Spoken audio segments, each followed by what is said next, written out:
Good to Great book explanation. Jim Collins. Good to Great is one of the most famous management and business development books, as the author Jim Collins analyzes how some companies can move from being just good to becoming great and continue at this level for many years, while most other companies fail to achieve this transformation. The book is based on a 5-year research study during which Collins and his team analyzed data from 1,435 companies over 40 years to identify only 11 companies that were able to achieve this transformation in a real and sustainable way. The book answers basic questions such as, what makes some companies move from good to great? Why do most companies fail to achieve this transition? And what are the common factors among companies that have been able to achieve greatness? The central idea of the book. Collins begins the book with a fundamental idea. The real enemy of greatness is not failure. It is just being good. The author explains how many companies remain at the level of good only because they think that this is enough, but they do not realize that in doing so, they are depriving themselves of the opportunity to reach greatness. He emphasizes that the transformation to greatness is not the result of a single moment or a single decision, but rather the cumulative result of several factors and strategies that are applied continuously. The book's research methodology. Before getting into the principles he arrived at, it is important to understand how Collins conducted his research. 1. 1,435 companies in the Fortune 500 Inches Index were examined over a period of 40 years. 2. Companies that achieved a significant leap in performance were identified as their performance increased significantly and outperformed the market by at least 3 times for a continuous 15 years. 3. Companies that achieved temporary leaps and then declined were excluded because the goal is to search for sustained greatness and not fleeting success. 4. Great companies were compared to other companies in the same industry that had not achieved the same success to discover the factors that set great companies apart. Based on this extensive research, Collins came up with 6 key principles that explain how any company can go from good to great. The 6 principles for going from good to great. 1. Level 5, leadership. What is level 5 leadership? Collins found that all great companies were led by a level 5 leader, a leader with rare qualities. Personal humility does not seek fame or the spotlight, but puts the success of the company above his own. Professional will has a stubborn determination to achieve great results. Takes responsibility for failure, but credits the team for success. Has a long-term vision for the company rather than looking for quick wins.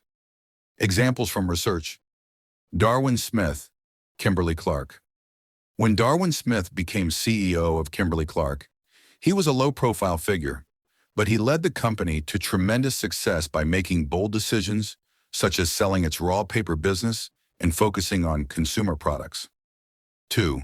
The first who, then what principle. What's the point here? Great companies didn't start out by making a great plan and then finding people to execute it. They did the exact opposite. They brought in the right people first. They let the wrong people go. Then they decided where they were going. Why is this important? If you have the right team, you can handle any challenge. The right people don't need constant motivation because they are naturally motivated to work. The wrong people, no matter how hard you motivate them, won't make your company great. Example from research. Wells Fargo focused on hiring the best people and then gave them the freedom to make the right decisions, which led to their great success. 3. Confront the brutal facts. What's the point? Great companies don't delude themselves with false illusions. They face the truth no matter how painful, but at the same time they don't lose faith in ultimate success. How do you apply this? Create an open culture where employees can talk about problems clearly and without fear. Listen to the facts without denying them, no matter how bad they are. Remain always believing that success is possible in the end. Example from research. Pitney Bowes faced major financial problems, but it didn't hide the truth. It completely changed its strategy and succeeded in transforming itself to greatness. 4. The hedgehog concept. What is the hedgehog concept? This concept is inspired by a philosophical story where the fox is smart and sophisticated, but he fails in front of the simple hedgehog who is only focused on defending himself in an effective way. Great companies follow the hedgehog strategy. They simplify things and focus on the one thing they can be the best at. How do you apply it? Great companies find the intersection of three main circles. 1. What can we be the best in the world? 2. What are we truly passionate about? 3. What can drive our economic engine? Example from research. Walgreens decided to focus on being the best drugstore chain rather than trying to compete with big box stores, and it was very successful. 5. A culture of discipline. What's the idea here? Great companies rely not only on a strong management system, but on a culture of self-discipline. How do you apply it? Choosing people with self-discipline rather than imposing strict rules. Giving freedom to work, but within a clear framework based on the hedgehog concept. Example from research. Nucor gave great freedom to its executives, but within a clear vision based on quality and innovation. 6. The flywheel and doom loop. What is the flywheel principle? Success does not come from one big leap, but from a continuous accumulation of small successes, which generate tremendous momentum. Example from research. Amazon started as an online bookstore, then added more improvements until it became a global giant. Conclusion. How do you apply these principles to your life? You can apply these principles not only to businesses, but to your personal life as well. Find something you can be the best at and focus on it. Face the facts in your life honestly, but never stop believing in success. Surround yourself with the right people, whether at work or in personal relationships. Build disciplined habits that help you achieve your goals consistently. Top stories and examples from Good to Great. Jim Collins. Good to Great is based on real-world studies and data analysis, but it's also filled with real stories of companies that have successfully transitioned from mediocre to exceptional. Here are some of the top stories and examples Jim Collins covers in his book. 1. Darwin Smith, Kimberly-Clark leader. Level 5, leadership example. What's the story? In 1971, Darwin Smith was appointed CEO of Kimberly-Clark, an old paper company that was struggling financially and unable to achieve real growth. Smith wasn't a celebrity or had the charisma of a traditional leader, but he had a deep personal humility and a strong professional will, which Collins calls Level 5 leadership. The bold decision. After studying the company's situation, Smith made a decision that everyone thought was crazy at the time. He decided to sell all of its raw paper mills, the core industry on which the company had built its reputation for 100 years. Instead, he focused on the consumer paper products sector, such as tissues and diapers. The result? The company's stock rose fourfold compared to the market in 20 years. Kimberly-Clark outperformed giants like Procter & Gamble and Scott Paper. It became one of the largest companies in the consumer products industry. After 20 years of leadership, Smith said, "I didn't see myself as a genius leader. I just did the work." The moral of the story: great leaders aren't necessarily the ones who shout loudly or appear in the media. They are the ones who make bold, correct decisions and work quietly and persistently to achieve success. 2. Walgreens story excellence. By focusing on the hedgehog concept, example of the hedgehog concept, focus on only one thing. What's the story? Walgreens was just a regular pharmacy chain until it decided in the 1970s to adopt the Hedgehog Principle, which is to focus on only one thing that it could become the best at, which is to be the best and most efficient pharmacy chain in the United States. How did they implement this? 1. Abandoning non-essential businesses. Walgreens closed all of its restaurants and side stores, even though they were profitable. It decided to focus only on pharmacies and drug services. 2. Changing location strategies. It moved some pharmacies to better locations, even if it cost them a lot of money.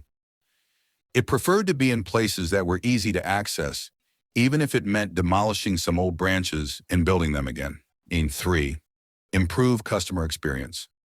Developed a faster and more efficient service system, which made customers prefer it over competitors. Amazing results. Walgreens' stock price increased 15 times compared to the market in 20 years. Outperformed giants like CVS and Rite Aid. Became the largest drugstore chain in the United States. The moral of the story: success does not depend on doing many things, but on focusing on one thing and doing it exceptionally well. 3. The Wells Fargo story. The right people first, example of the first then what. What's the story? Wells Fargo was an average bank that made reasonable profits, but it wasn't great until it decided to implement the principle. We will not decide where we are going until we put the right people in the right places. How did they do it? 1. Stop hiring randomly. Instead of looking for employees at the lowest cost, focus on hiring the best people regardless of cost. 2. Employees took responsibility for their decisions. There was no need for micromanagement because each employee knew his or her role well. 3. Let go of the wrong people quickly. Anyone who didn't fit the bank's vision was let go, even if they performed well. The result: Wells Fargo became one of the most profitable banks in America. Outperformed its competitors by a factor of 3 in 15 years. Became the first bank in digital innovation and fast banking. The moral of the story: the right people are the most important factor in the success of any organization, even before the plan is in place. 4. The Nucor story: discipline. Instead of strict management, example of a disciplined culture. What's the story? In the 1960s, Nucor was a modest steel mill that was suffering from huge losses. But when the company adopted a culture of self-discipline, things changed completely. What did they do? 1. Eliminated unnecessary layers of management. Made the administrative organization very simple. Any decision could be made by the employee without going back to management.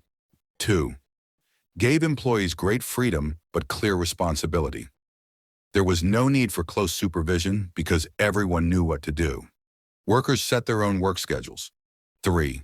Linked profits to employee effort. The higher the productivity, the greater the financial rewards. The result: Nucor became the largest steel company in America. It outpaced giants like Bethlehem Steel and U.S. Steel. It didn't need complex management because everyone had strong self-discipline. The moral of the story: great companies don't need micromanagement if they have a strong culture of discipline. Conclusion. Lessons from the stories. 1. Great leaders are humble but have a strong will. Kimberly Clark. 2. Focus on one thing and be the best at it. Walgreens. 3. Hire the right people before you decide on a direction. Wells Fargo. 4. You don't need strict systems if you have a culture of self-discipline. Nucor.